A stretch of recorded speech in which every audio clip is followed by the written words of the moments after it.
Welcome back to Second Floor Basement, your go-to source for anime summaries and recaps. Hit subscribe and join the legion of anime aficionados and otakus riding the wave. Get ready for a wild ride with God of High School. Park Mu-Jin, a high-ranking member of the Korean National Assembly, encounters a bizarre and deadly supernatural event that destroys an island and kills 3 criminals trying to blackmail him. Meanwhile, Jin Mo-Ri, a spirited 17-year-old martial artist, is late for his preliminary match in the God of High School martial arts tournament due to a bike chase with a purse thief.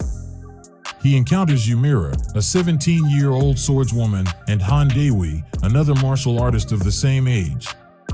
The tournament, which Mu-Jin oversees, allows various martial arts styles and weapons. Participants are injected with nanomachines for health monitoring and rapid injury recovery. Contrary to expectations of one-on-one matches, the tournament starts with a chaotic mass brawl. Many contestants are quickly defeated, but the event takes a turn when the powerful martial artist Kam Man-seok, who fights with his feet due to handcuffed wrists, enters the fray. He humiliates Mira by stealing her wooden sword, Bakken, and then engages with Mo-Ri, intrigued by his extraordinary agility and speed.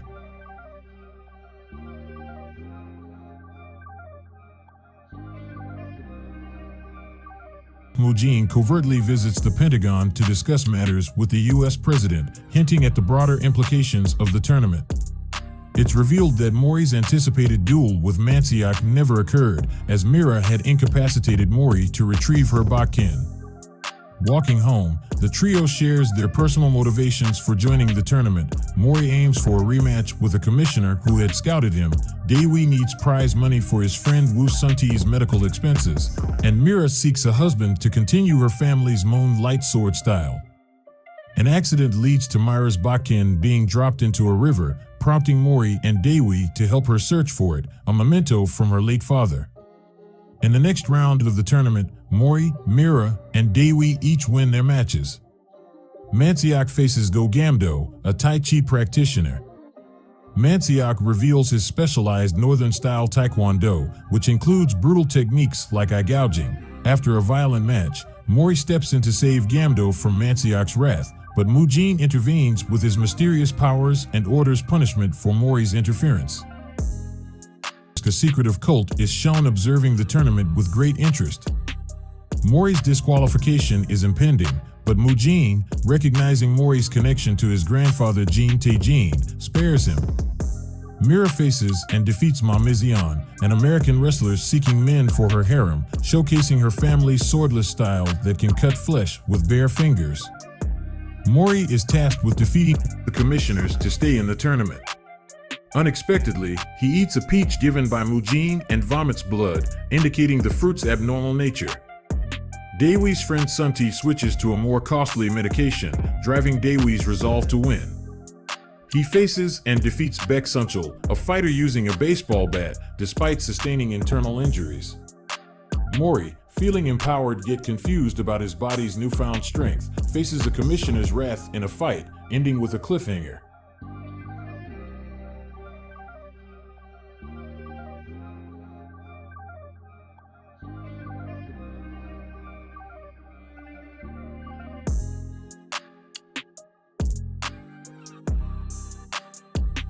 Mira is approached by Seongjin, a martial artist and businessman who proposes marriage, promising to help preserve her moonlight sword style.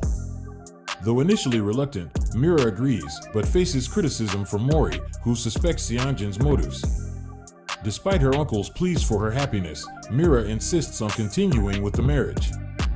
Mo-Ri infiltrates the wedding ceremony with Dae-Wi's help, trying to persuade Mira against the marriage. Mira eventually realizes the importance of preserving her sword style through her own efforts and cancels the wedding.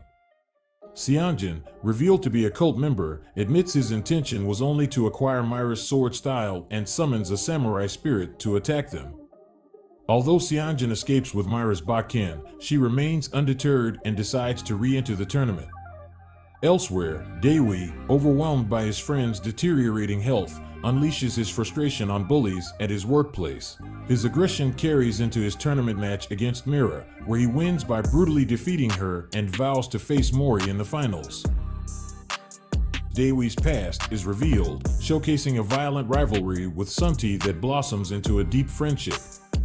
In the tournament's finals, Mo-Ri and Dae-Wi face off, exhibiting equal skill and determination. Mu-Jin watches, hoping for Mo-Ri to awaken his true potential. In a turn of events, Mo-Ri, initially seeking revenge, decides to show mercy to Dae-Wi. Dae-Wi, seeing an opportunity, launches a powerful attack, claiming he was never really their friend.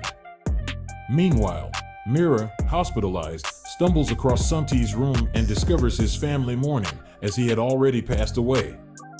This revelation impacts Dae-Wi, who, after reflecting on his friendship with Sun-T, chooses to lose the match. Mira interrupts the match with Sun-T's goodbye letter to Dae-Wi, reigniting Dae-Wi's fighting spirit. The match ends with Mo-Ri delivering a final blow to a content Dae-Wi. Mu-Jin acknowledges the potential of finding two tiger cubs. The three friends leave the ring together, drawing the attention of other fighters. Tae-Jin, Mo-Ri's grandfather, refusing to align with a mysterious cult. As a result, they summon their god to confront him. Meanwhile, Mo-Ri, now the sole regional champion, is set to compete in the national tournament with a team consisting of the region's top 3 fighters, including Mira. Mu-Jin is shown anticipating the emergence of the Ki from the national tournament. The commissioners express concern about NOX's interference, prompting Mu-Jin to summon the Six, a group of powerful fighters including his elderly former instructor, Na Bonchim, who decides to train Mo-Ri to provoke Tae-Jin. During a shopping trip, Mira meets the tournament's announcer, Sim Bonsa, who advises her on harnessing her emotions to unlock the true potential of the Moonlight Sword style. Bonsa, blinded by the same style, is later approached by NOX's assassin, Priest Drake McDonald. Dae-Wi confronts Mu-Jin about the hidden powers behind the tournament, leading Mu-Jin to reveal Chariot, the ability to borrow power from supernatural entities. The episode ends with the national tournament beginning, revealing Commissioner Q's apparent death at Drake's hands. Mo-Ri using Bonchim's acupuncture techniques to enhance his strength, but he accidentally paralyzes himself and loses his match against Na Jaidong. Drake, meanwhile, boasts to Q about killing Bonsa and his family.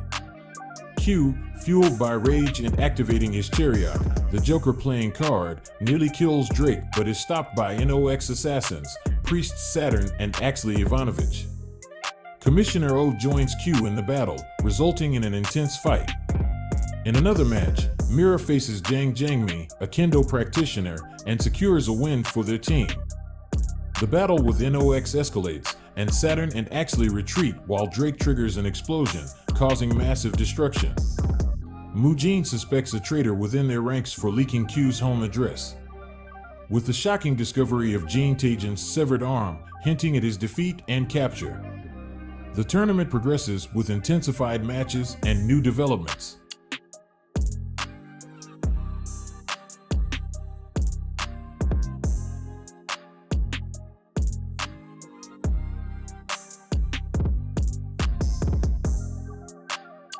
Park Ilpio, representing the South Giala team, leads them into the semifinals with his mastery of the ancient martial art Taekwondo and his Chariot, the Nine-Tails Guardian. Mo-Ri grows suspicious of the tiger emblem on Ilpio's jacket, reminiscent of Taejin's military uniform. Meanwhile, Dae-Wi expresses interest in acquiring a Chariot of his own, while Mo-Ri decides against using such powers. Mo-Ri meets Ilpio, who shares a personal story. After his father's death and his mother's abandonment, Tae-Jin had given him a Taekwondo manual written by Ilpio's late grandfather, inspiring his martial arts journey. Take, revealing his sinister intentions, attempts to assassinate Ilpio, endangering Mo-Ri in the process. However, Ilpio saves Mo-Ri, strengthening their bond. In a twist, Q discovers Bonsa's wife and baby are alive, having been saved from Drake's attack by P, another commissioner who created doppelgangers. Struggling financially due to the damages from his fight with Drake, Q encounters Dae-Wi, who offers him free meals in exchange for Chariot training. Mu-Jin informs the commissioners about NOX's plans and authorizes them to use their full Chariot powers.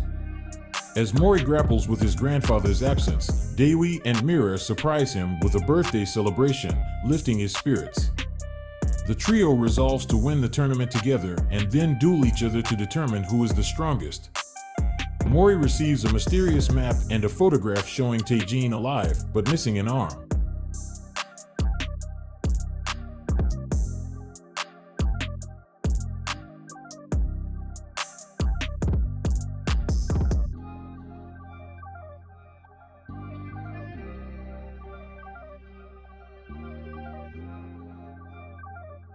The team faces a crisis as Dae-Wi is suspended for interfering in Taek's match, meaning they will automatically lose unless both Mira and Mo-Ri win their matches. However, Mo-Ri is missing. Mira begins her duel against Lee Marin, who shockingly reveals that he possesses her stolen Bakken, claiming to have unlocked the full power of the Moonlight style that Mira failed to achieve. He transforms the Bakken into the legendary sword Fongxian. As Mira struggles to reclaim her sword, Mo-Ri follows the map to Taejin's supposed location, only to find it's a trap set by Fei Long. Long reveals his plan to eliminate weaker fighters to locate the key faster and uses his Chariot, doppelganger, to create clones. Meanwhile, Marin brutally stabs Mira, deeming her unworthy of wielding the power to kill God. Overwhelmed by the clones, Mo-Ri uses an acupuncture technique to temporarily nullify his pain. Refusing to give up, Mira experiences a moment of divine inspiration, granting her the Chariot Lu Bu Fongxian and true ownership of the Fongxian sword. Marin tries to use his Chariot, Kraken, but is defeated by Mira. Mo-Ri arrives just in time and defeats the second NOX imposter, with flashbacks suggesting he killed Long to avenge the real Marin. Bonchem acknowledges Mo-Ri's growth from Taejin's tiger cub into a true tiger.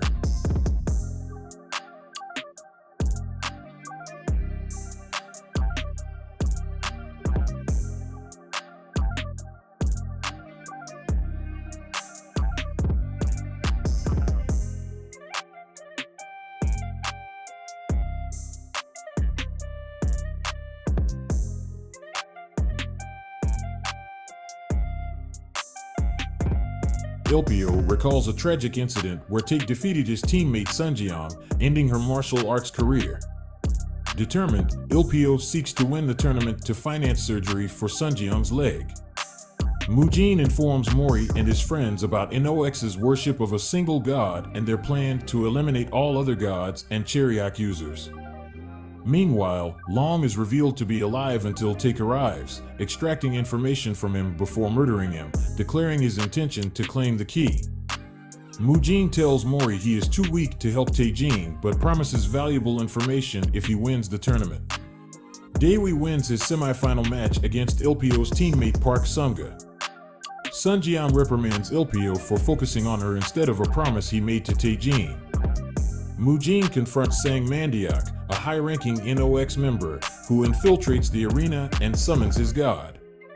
Mo-Ri struggles against Ilpio, who expertly points out Mo-Ri's weaknesses. However, Mo-Ri begins to overcome these weaknesses by mimicking the fighting styles of both Mira and Dae-Wi.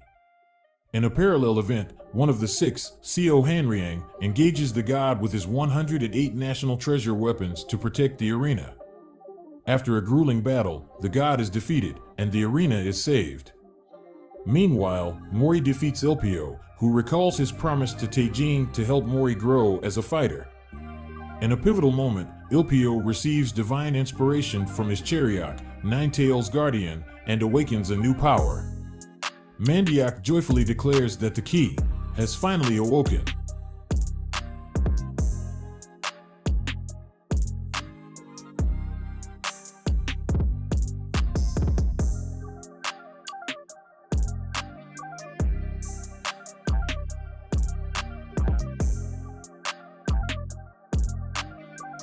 Diving into the ancient history of the Nine-Tailed Guardian, which, after being betrayed by God and wreaking havoc in heaven, fled to earth and vowed revenge. The awakening of the Nine Tails is felt by all Chariot users, instilling fear in them, except for Mo-Ri, who is excited by the challenge. While Ilpio is now stronger with his new power, it also causes him immense pain. In their match, Mo-Ri almost loses to Ilpio but unexpectedly wins with a strange, overwhelming power. After the match, Dae-Wi and Mira question Mo-Ri about possibly unlocking a Chariot, but he is unsure of what happened. Mu-Jin, sensing the defeat of the Nine Tails, orders Ilpio's immediate securement while Mandiak makes a hasty retreat. Mo-Ri visits Ilpio in the hospital and shares the news about Jin Taejin's ongoing disappearance. Elsewhere in the hospital, John Jugak, who lost his Chariok, Mage, after being defeated by Taek, acquires a new Chariok, Greed, from Mandiak. Greed allows him to absorb other people to increase his strength. Jugak attacks Taek, only to be bitten in half and killed by Taek's Megalodon Chariok. Everyone Jugak absorbed, including Ilpio's teammates, are expelled, leaving Ilpio horrified to see they had limbs bitten off by Megalodon. Enraged by Taek's continuous harm to people he cares about, Ilpio attacks Taek. Meanwhile, Mandiak reopens his god summoning portal, allowing an army of creatures to emerge. With the key located and the creatures approaching, Mu-Jin declares the god of high school tournament officially over. Sang Mandiak calls forth an incarnate form of God in a final act to destroy the world, bringing an abrupt end to the long-fought god of high school tournament. The United States, recognizing the threat, decides to launch nuclear missiles at Seoul in a desperate attempt to subdue the ancient deity, disregarding the potential loss of hundreds of thousands of lives. The battle between Jegal Taek and Park Ilpio continues fiercely, with Taek revealing his true, monstrous form to gain an upper hand. He consumes Ilpio, releasing the key within him. In a chaotic scramble, members of the Six, servants of the god, and Jin Mo-Ri all vie for the key, with Mo-Ri ultimately securing it. To protect the fighters from the impending missile strike, Park Mu-Jin teleports them to a spirit realm. As the citizens of Seoul frantically seek shelter, John Jae-san, another powerful figure, teleports the entire population to a cliffside outside the city, from where they witness the destruction of the god at the hands of Jae-san and his transmutation magic. In a blinding flash, Mo-Ri and the other fighters are transported back to Seoul, only to witness the lifeless body of the defeated deity. In the final moments of the episode, the key is stolen and consumed by Taek, leading to his dramatic ascension. After consuming the key, Taek transcends his mortal form and becomes a deity-like entity. He begins a ruthless onslaught against Jin Mo-Ri and his companions, threatening to consume everything in his path. During the battle, Mo-Ri's memory is triggered, and he recalls his true identity as the great god Sun Wukong, also known as the Monkey King. Despite not fully remembering his past life, Mo-Ri springs into action, wielding his Rui Jingu staff and utilizing his power to summon Nimbus clouds for lightning strikes. Taek, further enraged, transforms into an even more monstrous form. As the intense battle unfolds, Mo-Ri's friends join the fray, ultimately defeating Taek. In the aftermath, Kim Eun-yo, the founder of the Six, emerges from her cave slumber and congratulates the group for their victory. She offers them a chance to have one wish granted. Mo-Ri, initially considering wishing for his grandfather's return, selflessly wishes instead for the healing of Ilpio's friends who were injured by Taek. Eun-yo reveals that Taejin is still alive, which overwhelms Mo-Ri, causing him to lose consciousness. He awakens 3 months later to find that Dae-Wi and Mira have stayed by his side. They inform him of their next journey, to travel to the origin place of the Monkey King to help Mo-Ri recover his memories as a god.